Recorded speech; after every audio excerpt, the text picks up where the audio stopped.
Так, здравствуйте, уважаемые участники мероприятия и уважаемые зрители. Наш сегодня виртуальный круглый стол посвящен сохранению и возрождению традиционной культуры и идентичности астраханских нагайцев-юртовцев. Сейчас перед нами стоит ряд вопросов, каким образом необходимо осуществлять нашу деятельность, быть ли нам чьим-то прицепом и плыть по течению, или же возрождать все свое родное, взяв судьбу в свои руки. Для этого мы пригласили разных участников, как из самих юртовских нугаев, так и специалистов из других этнических нагайских групп и других наиболее родственных нам народов. Значит, бармскада пушкильнес, рахмет вахтауп и фергашканска, Отырған орындарыңыз қайырлы болсын. Бүгінгі жиын пайдалы барымызға болсын. Я хочу представить сегодняшних участников нашего круглого стола. Первый гость – это наш специальный гость, представитель братского башкирского народа Салават Ишмухамедович Хамидуллин.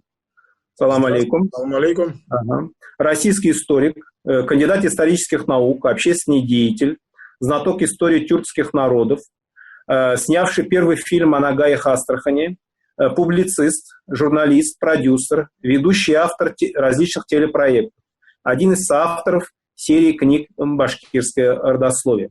Салават агай, у меня вам такой вот, значит, вопрос или вообще вводный, да, мы бы хотели вот услышать у вас как специалиста вообще, как собиралась так называемая татарская нация? Это действительно ли наследник Золотой Орды и золотоордынских образований, как это нам пытаются преподнести, да, некоторые адепты татаризма, или же это новый продукт?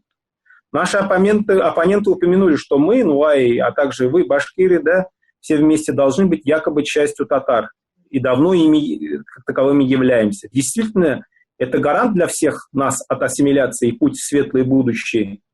Или же это вот эта татарская нация как концепт и политический дискурс, действительно ли еще вот она и актуальна в России?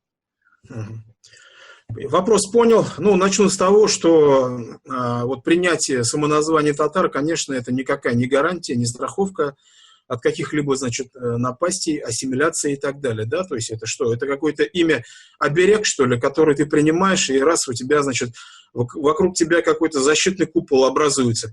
Это, конечно, нет, это, значит, ассимиляция коснулась и самих, в большей степени, наверное, даже самих татар, ассимиляция идет полным ходом, вот, и она, и включение в состав, там, вернее, вот, скажем, что касательно нагайцев, вхождение в этот проект татарской нации тоже ничего абсолютно нагаям не дает, ни от чего не гарантирует. Вот. Это дает, конечно, дивиденды Казани, но, собственно, самим нагаям ничего не дает. Вот. Что касается вот этого вопроса. А что касается вот самого проекта, то да, вот наши... Я не скажу, что все татарские историки. Понятно, что там есть разные историки, есть нормальные историки. А есть, вот так скажем, те, которые составляют вот этот идеологический блок, который мы всегда вот условно называем марджанизмом, да, вот, который, в общем-то, управляет идеологией Татарстана вот уже на протяжении, там, ну, наверное, там, скольки, там, ну, как минимум, там, 20 там, с чем-то с лишним лет, да, вот. Что касается вот идеологов вот этого татаризма, которых ни в коем случае не надо ассоциировать со всем ученым сообществом Татарстана, тем более с татарским народом, вот я тоже это коснусь, что вот эта идеология, она в первую очередь наносит вред татарскому народу.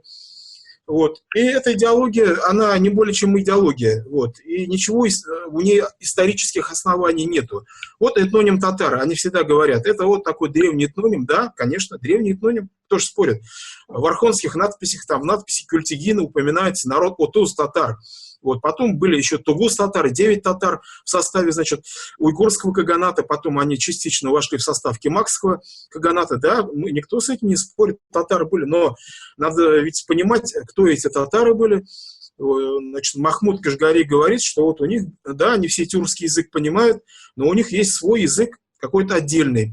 И большинство ученых, вот, тюркологов, в том числе западные ученые, там Питер Голден и другие, они там конкретно и пишут, что вот эти татары Центральной Азии, которые жили у озера Буйр-Нур, Восточной Монголии, это монголоязычные племена, вот говорили на одном из, значит, диалектов монгольского языка. Потом вот этих отуз-татаров уничтожил Чингисхан, как мы знаем, вот, а тугус-татары, небольшие там, значит, осколки, остались, они тюркизировались и, в общем-то, растворились бесследно. То есть к тем вот этим историческим татарам, монголоязычным татарам, ну, понятное дело, никакого отношения казанские татары не имеют и не могут иметь. Это подтверждает сам, значит, ход истории, исторические данные лингвистики, а сейчас и данные этногенетики, да, показывают, что, ну, абсолютно это разные вещи. Вот. Ну, естественно, значит, это пропагандистский проект, причем он, вот они говорят, там, называют этномиссионеры, придумали тоже название. Так, с первыми этномиссионерами как раз это были вот первые, скажем, адепты вот этого татаризма, идеологи татаризма, Марджани, Каюм Насыри и так далее, которые начали вот пропагандировать это название, распространять татарское самосознание. Когда ты распространяешь за любым этнонимом, всегда кроется некий бэкграунд. Ты приносишь этноним, за ним следуют, значит, какие-то, значит, исторические уже идеологемы. И вот это просто хорошая вещь, которую они придумали. Давайте-ка вот распространим, воспользуемся тем, что для русских, ну вот все татары, ну вот и возглавим вот это заблуждение. Вот. Потом это все хорошо начало распространяться, когда появилась татарская пресса после первой русской революции. Ну и потом этот проект был поддержан большевиками, не надо забывать. Большевиками это вот в условиях нашего региона, Урала, Поволжья, это было с чем связано, потому что башкирский проект, изначально национальное башкирское движение, оно ведь было антибольшевистское. И тут нужно было что-то противопоставить.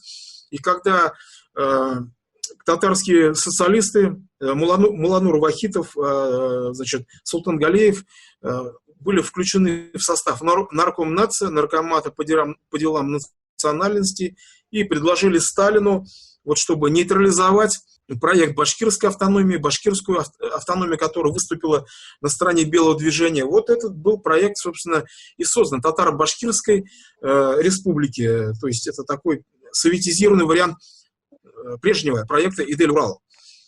Вот, и как вот писал, значит, почему было поддержано, потому вот советский, вернее, зарубежный советолог, есть такой Сергей Зиньковский, он ведь, у него есть на этот счет вот такое высказывание, я его процитирую: «Татарские коммунисты были едины и решительны в своей поддержке планируемой Сталиным Татаро-Башкирской республики. Они видели в этом триумф татарской идеи и полагали, что революция может распространиться из Татаро-Башкирии на весь Восток.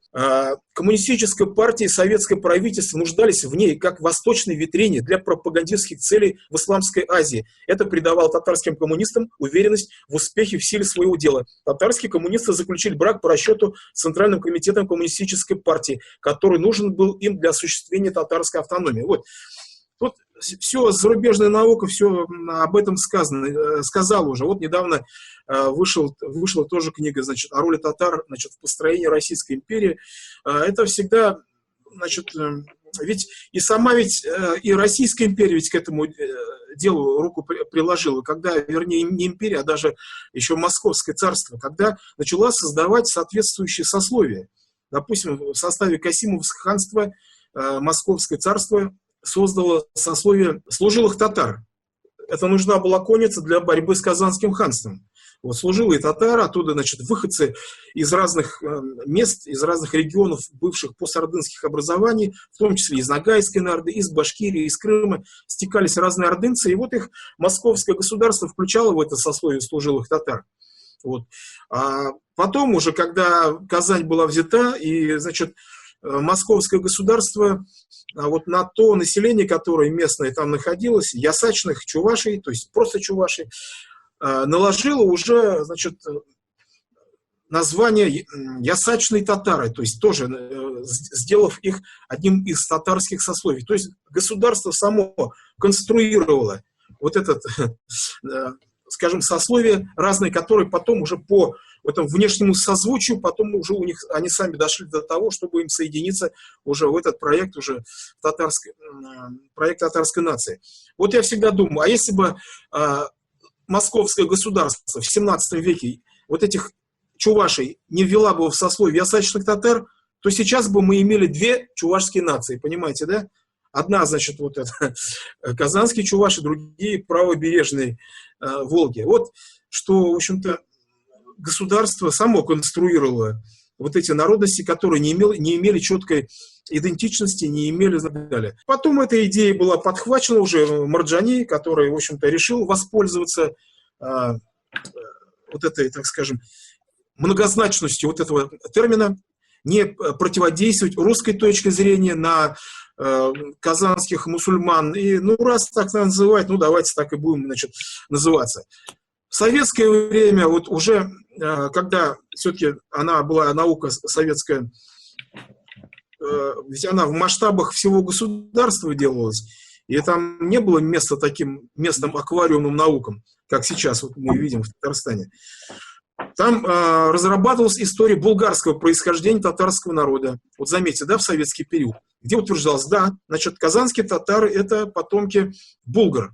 Вот, там тоже есть свои, значит, нюансы, но в целом она отражала действительность. Вот. И всегда говорила, что она не имеет ничего общего, казанские татары не имеют ничего общего с улусом Джучи, с так называемыми страшными татаро-монголами, Золотой Ордой. В советское время это говорилось. Но вот уже в постсоветское время опять была на вооружении, уже в Казани, вот была создана своя, суверенная там какая-то школа. Вот у Троцкого есть такая работа, сталинская школа фальсификации. Так вот в Татарстане возникла Искаковская школа фальсификации. Своя, значит, там была создана научная школа, так называемая, научная, потому что она нигде, кроме Татарстана, не признана. Где вот стали утверждать, что вот, дескать, татары казанские, это и есть вот улус Джучи, что вот есть нагайские татары, есть какие-то там башкирские татары, сибирские татары, астраханские татары и так далее, и так далее, и так далее. То есть начали множить там, и стали активно всякие псевдонаучные книги там писать на эту тему. Вот. И ведь что нас сейчас, вот, общественников, историков Башкортостана и вот нагайских общественников и историков заставило обратиться? Ведь всем было бы глубоко, ну, фиолетово там, что там пишут в Казани, если бы они нас не трогали, понимаете? Но ведь мы не можем оставаться в стороне, когда вот идет вот такая агрессивная, вот промывание мозгов. Кроме как вот такой идеологической агрессии, другого слова не подберешь. Вот именно это заставило, в общем-то, отвечать и делать соответствующие там тоже писать и выставлять свои контраргументы.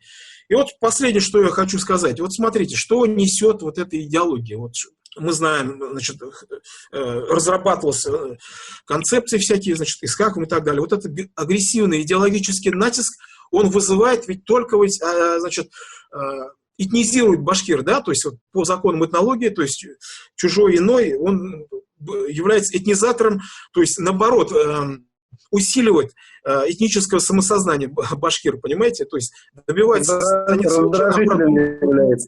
Да, совершенно обратный эффект добивается. Ведь 100 лет назад об этом Шейхзада Бабич писал.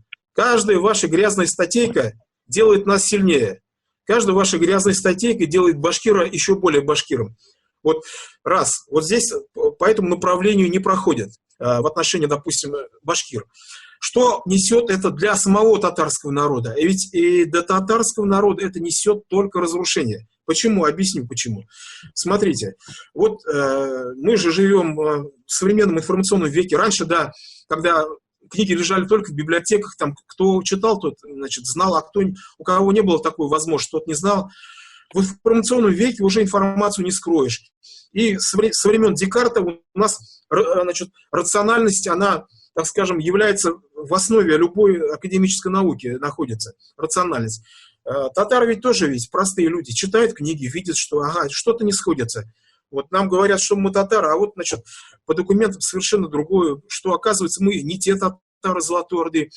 И у всех вот этих адекватных, большинство любого народа, это вполне адекватные люди, И вот складывается ситуация двоеверия. Вот эти люди, которые понимают, что вот эта идеология, она никуда не годится, она лживая насквозь, им приходится вот из чувства национальной солидарности делать вид, что вот они, да, вот они в это верят, да, что вот татары это действительно, это татары Буйрнура, Центральной Монголии, значит. И это мне напоминает вот ту ситуацию, которая была вот в позднем Советском Союзе. Была идеология, значит, вот этого коммунизма, КПСС, вперед, ура, но в нее никто не верил. В нее никто не верил, все просто делали вид. И здесь вот сейчас такая же ситуация. Вот эта ситуация лицемерия, двоеверия, она ведь разрушает душу этих людей, поскольку им приходится обманывать, значит, приходится постоянно изворачивать, постоянно придумывать новые уловки. И так продолжаться ведь вечно не может. Ведь вот эти данные, историю ведь никуда не скроешь. Вот. И что касается, значит, вот нагайцев, вот это бессовестное разыгрывание нагайской карты, вот, дескать, вот нагайцы, Башкирия входила в состав Ногайской Орды. Ногайцы – это ногайские татары, а потом просто татары уже, значит. Соответственно, башкиры тоже татары. Вот этот глупый силлогизм для третьеклассника, понимаете, он ведь тоже уже не работает. Вот. Ногайцы вполне себя осознают и заявляют о своей самобытности, о том, что они имеют право на собственное национальное развитие. Поэтому я считаю, что вот у нынешнего идеологического дискурса, который до сих пор вот он исповедуется Казанью, нынешним руководством, он не имеет будущего. Вот произойдет смена руководства, и все это умрет. И постепенно вместе с этими с Исхаковыми, с Хакимовыми уйдет вот это все, и будет выброшено на свалку истории, придет новое адекватное поколение татарских историков, общественников, национальных деятелей, с которыми всегда можно будет уже говорить и обсуждать любые темы за круглым столом. Спасибо. Салават Ильшмухамедович, по вашим данным, вообще вот включение, в частности, вот астраханских нагайцев, вот этот национальный, так называемый татарский проект, произошло когда? Вот? Потому что наши оппоненты утверждают, что якобы астраханских нагайцев не существовало, они всегда были татарами. Нет, это, конечно, ерунда полная, это полная ерунда. Мы же историки, мы знаем там, значит, какие вот, значит, астраханские татары, откуда? Значит, по всем документам там всегда жили юртовские нагайцы. Вот юртовские нагайцы. Что можно сказать? Когда их включили, это понятно, в советское время, когда вот начали формировать вот этот искусственный конструкт, когда вот начали большевики, вот есть татарская нация, а вот тут как бы находятся бесхозные там, значит, вот такие, значит, народности небольшие, да, вот, лежат вот нагайбаки, давай нагайбаков туда закинем, вот нагайцы, давай нагайцев туда, вот, Баскаков, значит, приложил к этому тоже делу определенные усилия, сибирских татар закинули, мишарей всех вот у нас, крупную, значит, этническую общность сюда, просто убрав в переписных документах уже 1939 года из переписи, убрав графу мишари, то есть и туда они тоже были вынуждены, мишари, записаться, большая часть татарами, часть, значит, башкирами. С типтярами то же самое произошло. Конечно же, это не то, что они говорят, что это и до революции, в царские времена были там какие-то юртовские татары, это ничего общего с действительностью не имеет. Есть ведь метрические записи есть. Вот мы подняли у себя, вот недавно обнаружили у себя, то есть на нашей территории Южного Урала, что оказывается вот эти нагайцы, которые Оренбуржье, так называемые, значит, кундровские нагайцы, да, там вот это у нас салтанаутские, вот они в 19 веке себя в метриках как писали? Писали нугай, вот, нугай. Вот, то же самое вы выкладывали метрические записи, что юртовские нагайцы тоже себя в метриках так и писали, юртовские нагайцы. Вот. А метрика – это что? Метрика – это же ведь не какая-то государственная перепись, не государственное мероприятие, где тебя могут там по произволу взять куда-нибудь закинуть, и ты даже не узнаешь. А здесь это приходит к тебе приходской мулла, и тебя непосредственно спрашивают. Это непосредственно твоя идентичность. Вот здесь уже никак против этого они никак ничего не могут сказать, ведь они поэтому не комментируют и метрики. Когда говоришь, вот же метрики.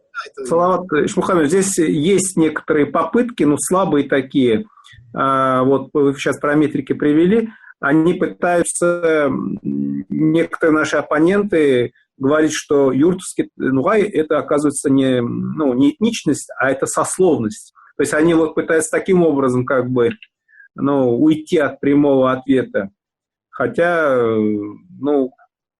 с этим невозможно согласиться. Вы как на эту их реплику можете дать ответ как профессионал?